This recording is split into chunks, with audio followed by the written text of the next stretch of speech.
આપનો પરિચય? અર્જુન રાજ્યગુરુ વિશ્વ હિન્દુ પરિષદ ગરડા પ્રખંડ અધ્યક્ષ। આજે ગરડા વિશ્વ હિન્દુ પરિષદ દ્વારા કાર્યાલય ખુલ્લું મૂકવામાં આવ્યું છે, શું કહેશો આપ? આજ રોજ ભાવસા સમાજની વાડી ખાતે રામનવમીના ભવ્ય શોભાયાત્રા નિમિત્તે કાર્યાલયનું ઉદ્ઘાટન કરવામાં આવ્યું છે। ત્યારે બહોળી સંખ્યામાં આ બજરંગ દળના કાર્યકર્તાઓ, વિશ્વ હિન્દુ પરિષદના કાર્યકર્તાઓ તેમજ ગામના આગેવાનો તેમજ બહોળી સંખ્યામાં રામ ભક્તો અહીંયા ઉપસ્થિત રહ્યા છે અને આવનારી 6/4 ભવ્ય રામનવમીની શોભાયાત્રા અંબાજી ચોક ખાતેથી નીકળવાની છે।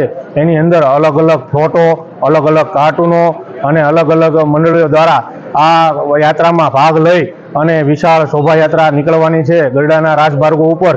ત્યારે બહુ બહોળી સંખ્યામાં રામ ભક્તો આ યાત્રાનો લાભ લે અને વિશ્વ હિન્દુ પરિષદ દ્વારા આ યાત્રા આ ચોથા વર્ષના મંગલ પ્રારંભે શરૂ થઈ રહી છે, ત્યારે નીકળી રહી છે, ત્યારે આ ભવ્ય શોભાયાત્રામાં દરેક હિન્દુઓને પધારવા વિશ્વ હિન્દુ પરિષદ દ્વારા ખાસ ભાવભર્યું આમંત્રણ આપવામાં આવે છે। અર્જુનભાઈ, સાથે આજે ત્રિશુલ દીક્ષાનો કાર્યક્રમ પણ રાખવામાં આવ્યો છે, શું કહેશો આપ? આજ રોજ ભવ્ય ત્રિશુલ દીક્ષાનો ભાવસા સમાજની વાડી ખાતે કાર્યક્રમ રાખવામાં આવ્યો છે, જેની અંદર અંદાજે 70 લોકો આ ત્રિશુલ દીક્ષાની અંદર બજરંગ દળના કાર્યકર્તાઓ જોડાયા છે।